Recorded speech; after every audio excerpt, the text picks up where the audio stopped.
자, 이제 결합원가 계산해 볼게요. 결합원가 계산.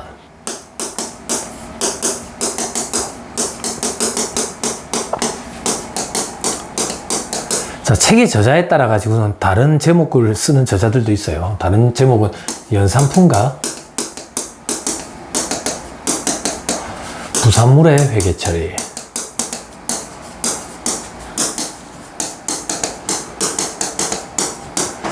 네, 이 표현을 지배적으로 더 많이 써요. 이 책은 결합원가 계산이라고 되어 있지만 결합원가를 연산품과 부산물에 어떻게 회계 처리할 건지 그거에 대해서 공부하는 거예요. 그럼 결합원가가 뭔지를 좀 생각해 봐야겠죠.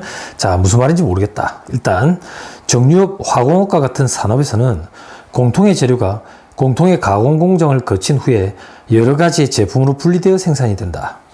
공통 재료 원가와 가공비의 결합원가를 동시에 생산되는 연산품에 배부하는 방법을 결합원가 계산이라고 한다.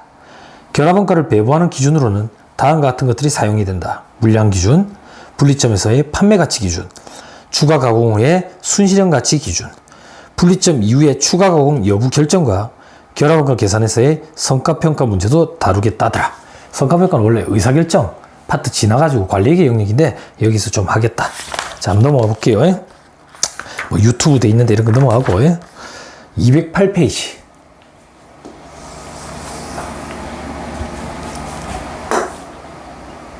자, 208페이지. 그럼 결합원가란 도대체 무엇이냐? 어떤 산업에서는 공통의 원료를 가공하여 여러 제품을 동시에 얻는다.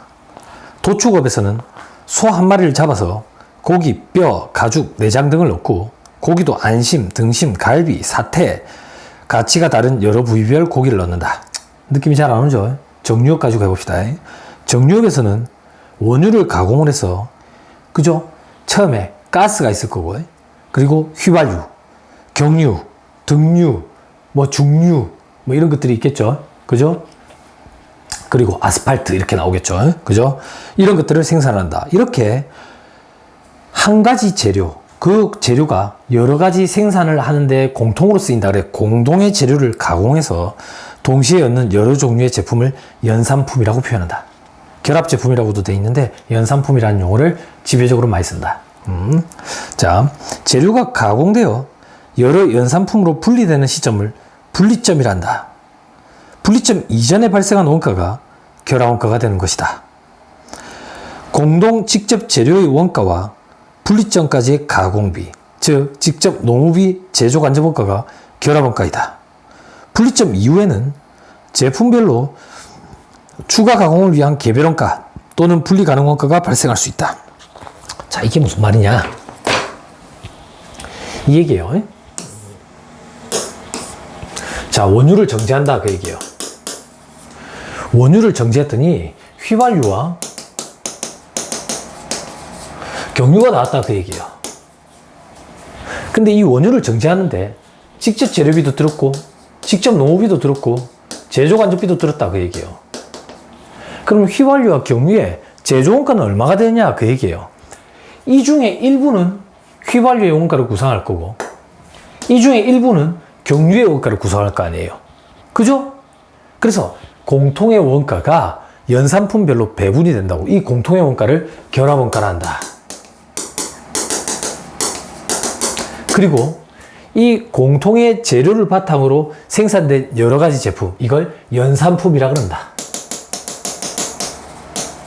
연산품. 그럼 우리는 이 파트에서 공부하려고 하는 것은 무엇이냐면 결합원가를 연산품에 어떻게 배부를 해줄 거냐 그 얘기예요. 이 결합원가를. 그 방법에 세 가지가 있다 그 얘기예요. 물량을 기준으로 하는 방법이 있다. 수량, 그리고 분리점에서의 판매 가치 기준으로 하는 방법이 있다. 혹은 추가 가공 후의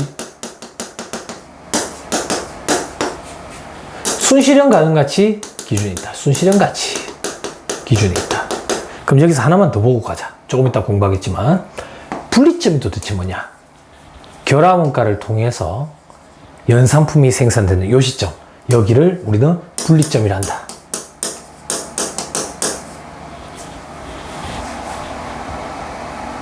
됐죠? 됐습니다. 자, 그 정도 보면 됩니다. 넘어갑니다.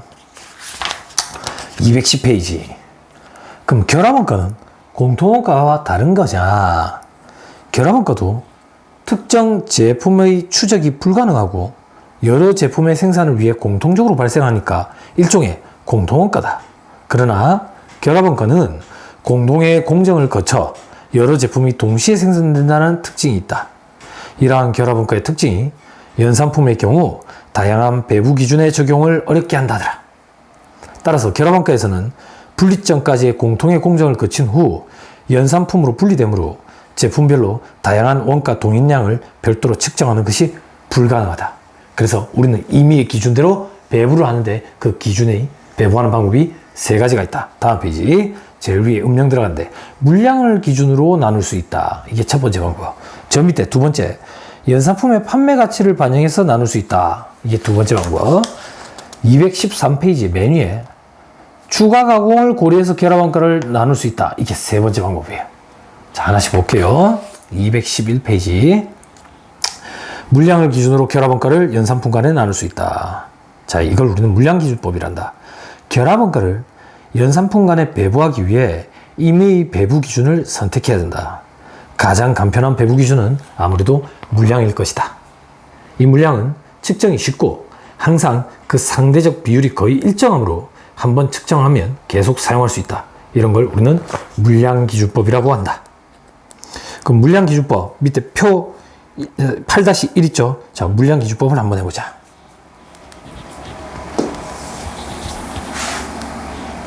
자,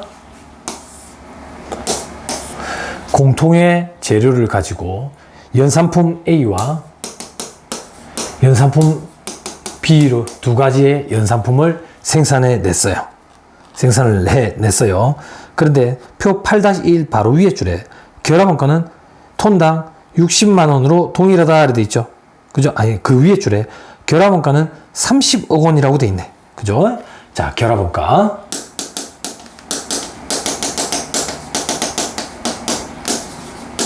(30억이다) 이 30억 중에 일부를 연산품 A, 일부를 연산품 B에다가 배부를 할 거다 그 얘기요. 첫 번째 방법, 물량기준이다. 물량기준. 연산품 A는 지금 1000톤, 그죠? 1000톤이 생산이 됐고, 연산품 B는 4000톤이 생산이 됐네? 요 기준대로 결합원가를 비교해 주는 거야. 1대4의 기준으로. 그러면, 여기는 6억. 여기는 24억. 잘못됐나? 맞지? 됐죠? 요렇게 배부하는 게 물량기준이다. 간단하죠? 그죠? 자, 표 밑에 그러면 이 물량기준이 합리적이냐 그 얘기예요.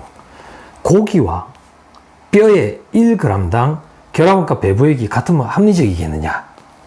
자, 여기가 원육이다 그 얘기예요. 원육을 가지고 고기도 생산했고 뼈도 생산했다고. 그때 물량기준 킬로그램당 기준으로 하면 고기랑 뼈랑 단가가 같냐 그 얘기예요. 그죠? 고기는 판매 가격이 뼈보다 훨씬 높을 것이므로 물량을 기준으로 결합원가를 배부하는 것이 부자연스럽다. 또한 같은 유전에서 원유와 천연가스가 생산될 때 원유는 액체이고 천연가스는 기체이므로 물량기준법을 어떻게 쓰냐 그 얘기예요. 액체는 리터고 천연가스는, 그죠? 가스는 뭐 갤런 이런 거 쓸 거 아니에요. 그러니까 이 기준도 안 맞다 그 얘기예요. 그죠? 그런 어려움이 있다. 그래서 고안된 방법이 뭐냐? 두 번째 방법이 판매 가치를 이용하는 거다. 판매 가치를 이용하는 방법은 어떤 거냐? 새로 그리죠. 자, 판매 가치를 이용하는 건 어떤 거냐? 그죠?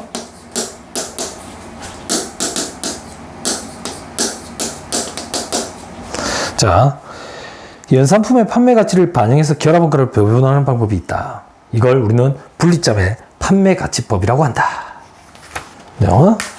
자, 즉 분리점에서의 물량과 예상 판매가를 곱한 금액을 기준으로 결합원가를 배분한다. 이 경우 단위당 결합원가 배부액은 단위당 판매 가격에 비례하게 된다. 비례하게. 자, 표 8-2를 보면서 하자. 자, 결합원가 30억을 투입했더니 연산품 A, B가 생산이 됐는데 요거는 1톤, 이건 1000톤, 연산품 B는 4000톤이 생산이 됐대. 그때 분리점에서의 판매 가격이 연산품 A는 톤당 200만원, 연산품 B는 톤당 100만원. 그러면 물량에 판매 가격을 곱하니까 판매 가치가, 그죠? A는 20억, B는 40억 이렇게 나왔다고. 이게 판매 가치야. 그럼 판매 가치는 2대 4의 비율이네. 2대 4의 비율로 뽑아내면 얼마가 되었냐? 그죠? 6분의 2, 6분의 4니까 3분의 2, 3분의 1, 3분의 2니까 10억, 20억 이렇게 배분을 하는 것. 요게 분리점에서의 판매 가치법이라고.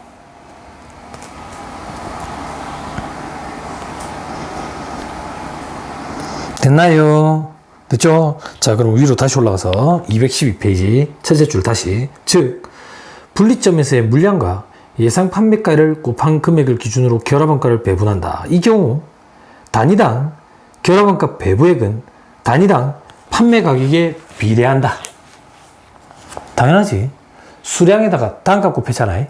그죠? 이게 단위당 판매 가격에 비례하게 된다. 표에서 연산품 A의 판매 가격이 톤당 200만원으로 연산품 B의 톤당 100만원의 2배인데 단위당 결합원가 배부액도, 그죠? A보다 연산품 A가 B에 비해 2배임을 볼 수 있다. 그죠? 자, 이건 무슨 말이냐면 표 8-2에 결합원가 배부액 10억, 20억 찾았죠. 그 밑에 단위당 결합원가 배부액을 봐봐. 10억 가지고 1,000톤이니까, 그죠? 톤당 100만원. 연산품 B는 20억을 가지고 4,000톤이니까 톤당 50만원. 그죠? 그렇게 단위당 판매 가격에 비례해서 2배만큼 배부가 된다. 그 얘기예요. 단위당 판매 가격 비율로.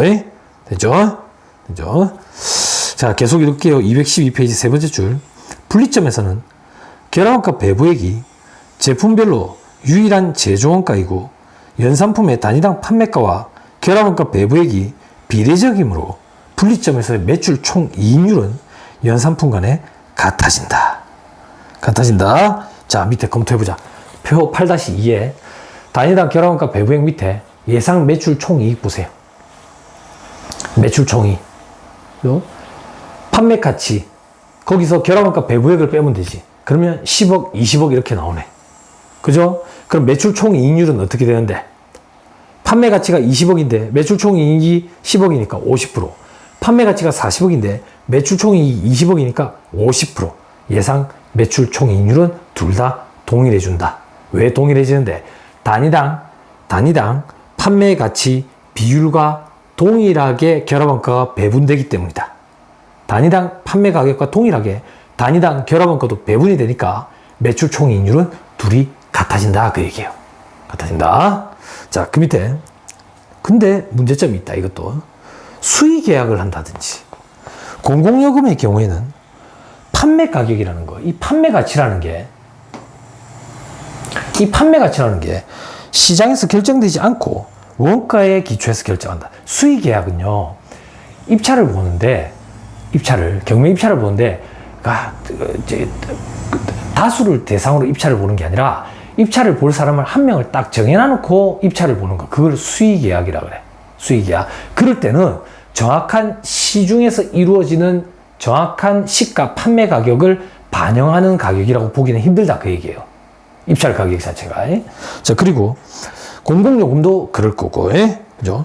자, 이때는 판매가에 기초한 결합원가 배부가 불가능하고 물량 기준을 사용할 수밖에 없게 된다.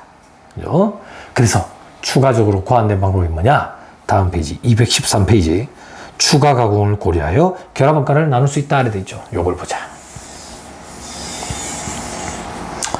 자, 연산품을 제품별로 추가 가공해야 판매가 가능하거나 추가 가공하면 제품 가치가 크게 높아져서 추가 가공을 하는 것이 훨씬 더 유리한 경우에는 추가 가공비를 고려하여 결합원가를 배분하는 것이 합리적이다. 이때 우리는 순실현 가치법이라는 걸 쓴다.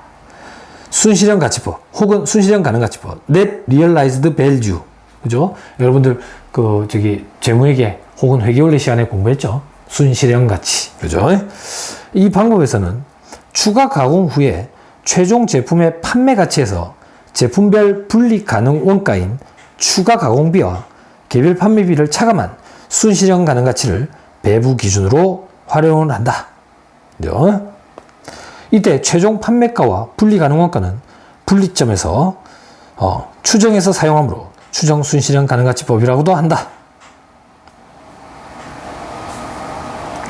순실현 가치법과 분리점 판매 가치법 둘 다 연산품의 가치를 기준으로 결합원가를 배부한다는 점에서는 같다. 그러나 분리점 판매 가치법은 추가 가공 없이 분리점에서의 상태로 판매될 때의 가치를 사용하고 순실현 가능 가치법은 추가 가공한 후에 순실현 가치를 사용한다는 점에서 다르다.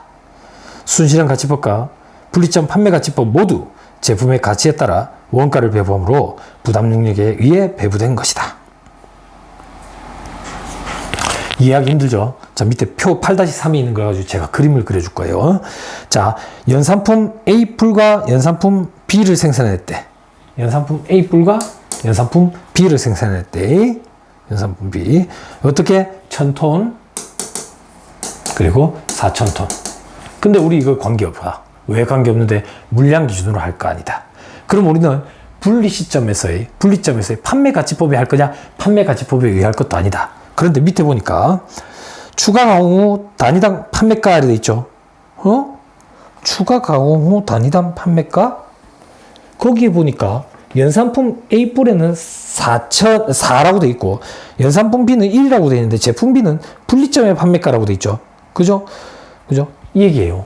제품 A는 이 상태로 파는 게 아니고요. 추가 가공을 거쳐요. 추가 가공을 거친 후에 판매한다고. 그때 판매할 때 단위당 판매가가 4라. 4원. B는 이 시점에서 그냥 판매한다고. 그때 가치가 1원이래. 1원. 여기까지 됐나요? 됐죠? 자, 그럼 추가 가공의 총 판매 가치는 어떻게 되느냐? 연산품 A는 40억. 왜? 1000톤인데 4. 억시 해가지고 40억. 됐죠? 아마 아까 40만 원인가? 400만 원 해서 40억. 자, 연산품 B는 추가 가공 안 하죠. 그러니까 그냥 40억. 40억. 됐죠? 자, 분리 가능 원가 10억 원이라고 돼 있죠. 자, 213페이지 위에서 방금 읽었던 거. 하나, 둘, 셋, 넷, 다섯 번째 줄 중간에 분리 가능 원가인 추가 가공비와 개별 판매비라고 돼 있지. 그죠? 분리 가능 원가는 추가 가공비라고 생각하면 돼. 그게 무슨 말인데? 연산품 A 플러스를 추가 가공해가지고 우리는 판매한다 했잖아. 그럼 추가 가공할 때 돈이 또 들지, 원가가 또 든다고. 그 원가가 지금 10억이라고 주어졌다. 추가 가공비 10억. 그죠? 그러면 요 시점에 판매 가격은 40억. 요 시점에 판매 가격도 40억. 근데 A는 추가 가공을 해가지고 40억에 파는 거야. 됐죠? 그럼 순실현 가능 가치는 뭐냐? 판매 가격에서 판매 부대 비용을 차감한 후의 금액을 우리는 순실현 가능 가치, Net Realized Value라고 그러죠. 판매 가격이 얼마인데? 40억. 판매 부대 비용이 얼마인데? 10억이네. 그죠? 이게 Realized Value. 이게 추가 부대 비용 차감한 건 순실현 가능 가치 30억. B는 추가 가공 안 하니까 이 금액 그대로가 순실현 가능 가치네. 40억. 30억과 40억 비율대로 결합원가를 뿌려주자 그 얘기요. 이게 순실현 가능 가치법입니다. 됐죠? 그렇게 뿌려주면 숫자가 좀 지저분하게 나오나? 뭐 아무튼 조금 지저분하게 나오는데 결합원가 배부액이 13억, 17억 이렇게 되네. 13억, 17억 이렇게 배부가 되네. 됐죠? 자, 그러면 그 밑에 예상 매출 총이익 주어졌죠? 그죠? 판매 가치에서 매출 총이익이랑 결합원가 배부액이랑 분리 가능 원가 10억까지 빼니까 17억 원. 연산품 B는 분리 가능 원가는 없으니까 23억 원. 예상 매출 총이익률은 42.5%, 57.5% 돼 있는데 숫자 개의치 말고 예상 매출 총이익률이 연산품 A뿔과 연산품 B 둘의 매출 총이익률이 다르다라는 거. 이것만 확인해 놓으세요. 됐죠? 넘어갑니다. 214페이지. 214페이지. 연산품별 매출 총 이익률을 갖게 할 수 있다. 또 다른 방법이 하나가 더 있는 거야. 근데 이거는 요즘엔 잘 언급하지 않아요. 언급하지 않는데 이 책에 보니까 뒤에 연습 문제 이게 실려 있어서 그래도 강의를 할게요. 연습 문제 좀 풀어보려고. 중요하진 않아요. 자, 표에서 순실현 가치에 의해서 결합원가를 배분을 하면 예상 매출 총 이익률이 제품별로 같지 않음을 볼 수 있다. 방금 살펴봤었지. 즉, 추가 가공을 하는 경우에도 분리점 판매 가치법에서처럼 최종 제품별 예상 매출 총 이익률을 같게 만드는 결합원가 배분법을 사용할 수 있다. 이걸 우리는 균등 이익률법이라고 얘기한다. 균등 이익률법은 연산품 전체 매출 총 이익률을 계산을 해서 각 연산품의 매출 총 이익률이 이와 같게 되도록 결합원가를 배분하는 방법이다. 이를 위해서 우리는 제품별로 손익계산서를 만들어 매출 총 이익률부터 계산을 다 해놔놓고 결합원가 배분액을 역산해서 찾아낸다. 어떻게 하느냐? 표 8-4에 균등 이익률법 돼 있죠. 그죠? 예상 매출 총 이익률이 50%라고 돼 있죠. 왜 50%인데 215페이지 하나 둘 세 번째 줄 판매 가치 합계 80억 찾았어요? 80억? 요건 요렇게 하자 그 얘기요. 빨간 걸로 할게. 지금부터 우리가 하는 건 균등 이익률법이야.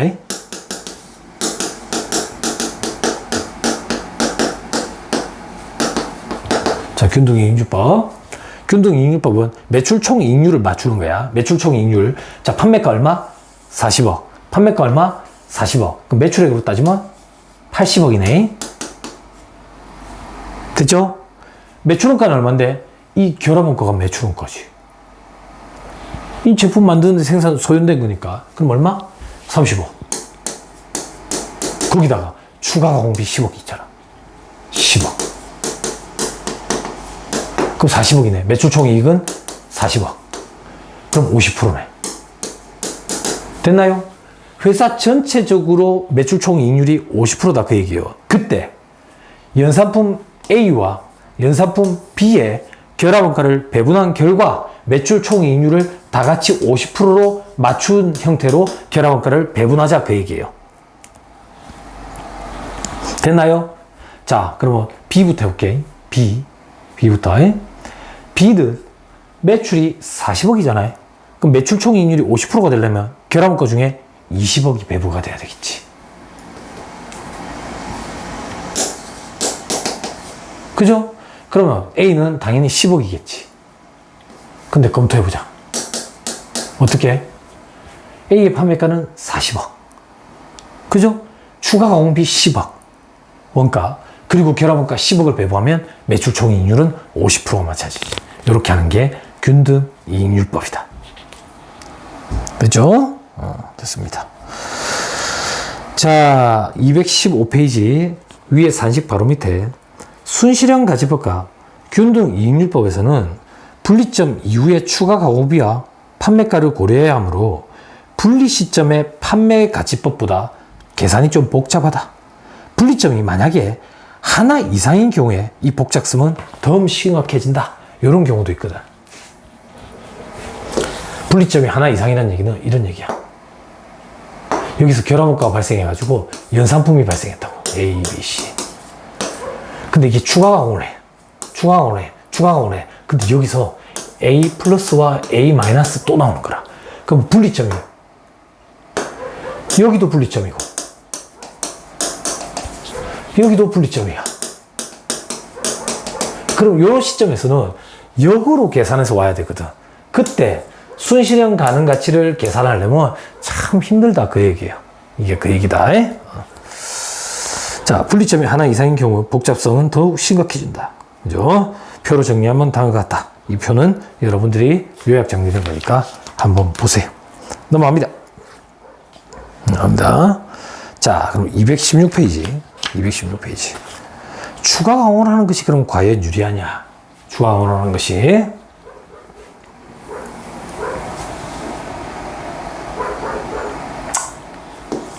또 새로 그리자.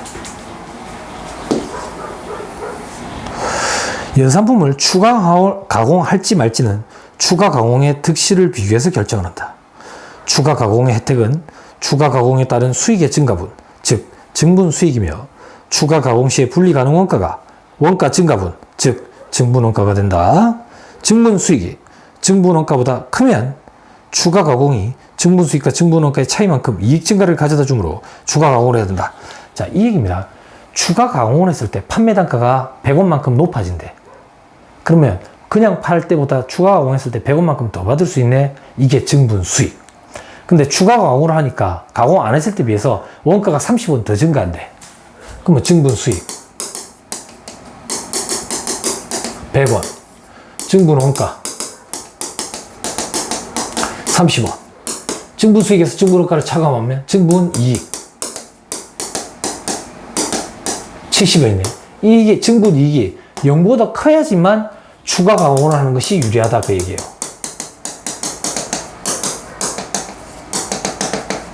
유리. 그러면 우리는 추가 가공을 하는 것이 유리하니까 추가 가공을 하는 형태로 의사결정을 해야 되는 거예요. 이건 여러분들 나중에 관리기 시간에 관련 원가 분석, 단기 특수 의사결정에 가면 특별주문 수락 여부, 사업부의 폐지 존속 이런 데 가면 증분수익, 증분원가, 증분이익을 뽑아내가지고 증분이익이 0보다 큰 경우에는 뭐 의사결정을 할 때 특별주문을 수락을 해야 된다, 사업부를 폐지해야 된다, 이렇게 의사결정을 하는 방법을 배우시게 될 거예요. 거기에 앞서가지고 지금 미리 맛을 좀 보는 거예요. 됐죠? 자, 근데 이때 주의할 점은 결합원가 배부액은 어떤 배부 방법을 쓰나 그 총금액이 일정하므로 추가 가공 결정과 무관하다는 것이다. 무관하다는 것이다. 자, 이게 무슨 말이냐?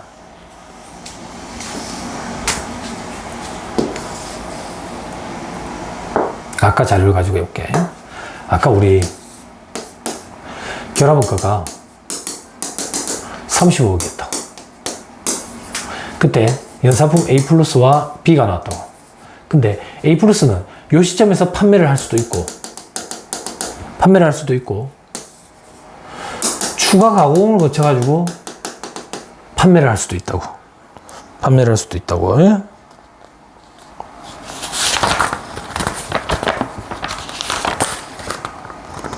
그죠? 아까 있던 자료 제가 그냥 찾았을게요. 아까 이 연산품 A는 분리점에서 판매를 하면 판매가가 20억이었어. 20억. 근데 추가 가공을 하고 나서 판매하면 판매가가 40억이야. 40억.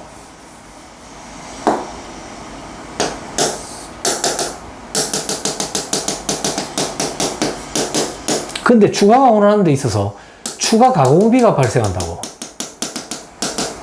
이 추가 가공비가 10억이 발생을 해. 10억이 발생을 한다고. 그럼 봐봐. 우리는 의사결정을 해야 된다고. 추가 가공하는 것이 유리할지, 추가 가공하지 않는 것이 유리할지. 이렇게 해보자. 추가 가공을 안 할 때에 비해서 추가 가공을 하게 되면 판매가가 얼마만큼 늘어나요? 20억만큼 돈을 더 받을 수 있죠. 이게 증분 수익인 거예요.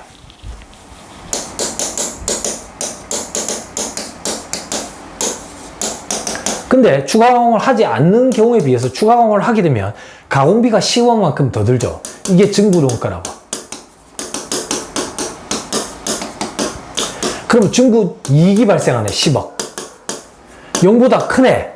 그럼 결론적으로 추가 가공을 하는 것이 유리하네. 그럼 우리는 추가 가공을 하는 형태로 의사결정을 하겠죠. 됐나요? 자, 추가 가공을 하는 것이 유리한지 불리한지 이런 거에 대해서는 관리회계 시간에 심도 있게 공부할 거고, 지금 공부하는 이 파트에서는 왜 이런 얘기를 하느냐, 요것 때문이에요. 요게 중요한 거예요.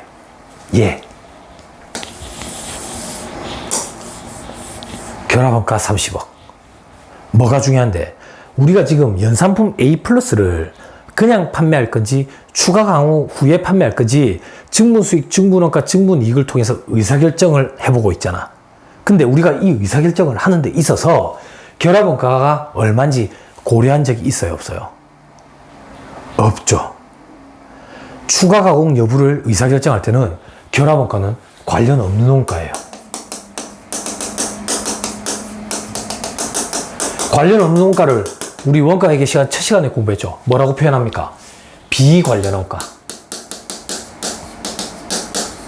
또 뭐라고 표현합니까? 쓰레기 원가라고 표현했잖아, 제가. 성크 코스트. 그죠? 매몰 원가. 이게 중요한 거예요. 이걸 보는 거예요. 됐죠? 자, 216페이지. 216페이지. 하나, 둘, 셋, 넷, 다섯 번째 줄 끝에 이때 주의할 점은 결합원가 배부액은 어떤 배부 방법을 쓰나 그 총금액이 일정하므로 추가 가공 결정과 무관하다는 것이다. 이 중에 10억이 배부되고 20억이 배부될지 15억, 15억인지 뭐 5억, 25억인지 상관없다 그 얘기예요. 상관없다. 달리 말하면 결합원가는 분리점에서 보아 이미 발생한 기발생원가, 매몰원가이기므로 분리점 이후에 추가 가공을 할지 여부를 결정할 때는 관련이 없는 비관련원가에 해당이 된다. 됐죠? 중요한 멘트입니다. 됐죠? 됐습니다. 그 정도 보시면 됩니다. 밑에 순실현 가능 가치로 성과평가를 한다. 이건 볼 필요 없고요. 다음 페이지에 218페이지 부산물과 작업 폐물의 회계. 자, 이 얘기입니다. 결합 공정에 의해 여러 가지 제품이 생산이 될 때 다른 제품보다 가치가 낮은 제품이 있으면 부산물 혹은 작업 폐물로 보아 회계 처리를 단순히 한다. 순실현 가치가 낮거나 양수이면 부산물이고 음수이면 작업 폐물이다.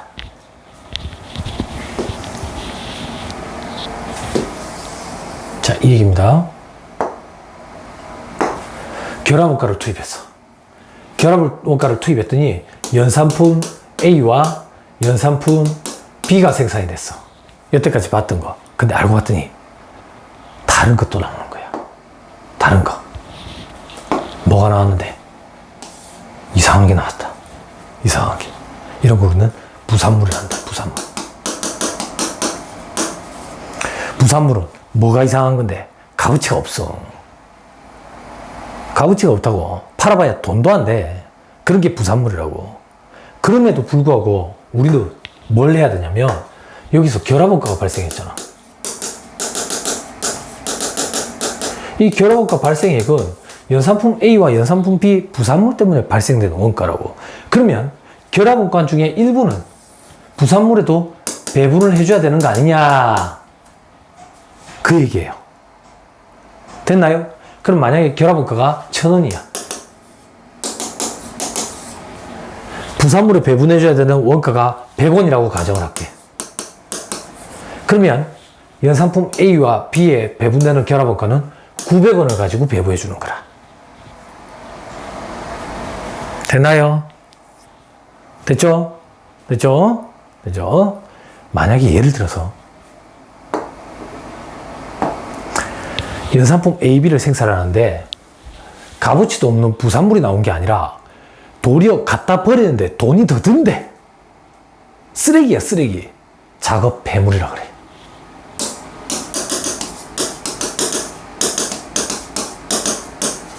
만약에 작업 폐물이 발생하면 어떻게 할 거냐, 그 얘기예요. 이 쓰레기를 갖다 버리는데 얼마가 드는데? 200원이 든대. 그럼 이 작업 폐물을 갖다 처분하는 데 드는 이 200원이라는 비용을 어떻게 할 거냐? 결합원가에 가산해요.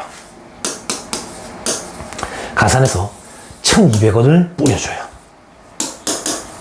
연산품에. 이게 부산물과 작업 폐물의 회계 처리예요. 이건 좀 까다롭습니다. 근데 여러분들 뭐 고시 준비할 게 아니니까 구체적으로까지는 안 할 건데 뒤에 보면 연습 문제에 부산물에 관련된 게 잠깐 나오거든. 그때 또 설명을 한번 드릴게요. 작업 폐물은 아예 나오지도 않아. 신경 쓸 필요 없어. 작업 폐물은 그냥 방향이 반대인 건데 신경 쓰지 마세요. 됐죠? 자, 조금만 더 읽어보고 마치자. 부산물에까지 다른 주산물, 연산품과 같은 방법으로 결합원가를 배부하는 것은 계산의 복잡성에 비해 그 혜택이 별로 없다. 부산물의 회계 처리에는 여러 가지 방법이 있을 수 있으나 가장 많이 소개된 두 가지 방법만 설명한다. 요거 지금 부산물 100원 배부했잖아. 그죠? 결합원가를 배부할 건지 말 건지 이런 방법이 있다. 부산물의 추정된 판매 가치에서 추정된 분리 가능 원가를 차감한 추정 순실현 가능 가치만큼 부산물에 배부하는 생산기준법이 있다. 생산기준법. 이 경우 주산물에 배부될 결합원가는 그만큼 감소한다. 이 100원만큼 감소한 나머지 900원을 배부하지. 됐죠? 자, 이게 국제기 기준에서 사용되는 방법이다. 자, 그 다음 부산물의 재고를 전혀 인식하지 않는 더 단순한 방법도 있다. 생산된 부산물의 결합원가를 전혀 배부하지 않고 있다가 부산물이 판매될 때 추가 비용을 차감한 순수익만 잡수익으로 처리하는 판매 기준법이 있다. 이건 무슨 말인데, 여기에 아예 배분을 안 하고 1,000원을 연산품과 부산물에 배부하는 거야. 이건 없다라고 보고. 그럼 만약에 이걸 갖다 팔았을 때 돈이 남으면 어떻게 하는데? 잡수익 처리한다고. 됐죠? 자, 그 다음 작업 폐물은 처리비가 판매 가치보다 크므로 처리비에서 판매 가치를 차감한 금액을 주산품의 제조원가에 가산하거나 별도 손실로 처리한다. 이 작업 폐물도 버리는 데 든 비용을 결합원가에 가산해서 1,200원을 연산품에다가 뿌리든지 아니면 그냥 뿌리지 않고 잡손실 처리하는 방법도 있다. 그 얘기예요. 됐죠? 됐습니다. 우리가 비대면으로 강의가 이루어지다 보니까 제가 여러분들한테 피드백을 못 받다 보니까 강의만 주구장창하니까 생각보다 진도가 굉장히 빠른 경향이 있네요. 그죠? 오늘 이 정도 하고 다음 시간에 결합원가 계산 파트의 연습 문제를 좀 풀어보도록 하겠습니다. 강의 듣느라 고생 많았습니다. 수고하셨습니다.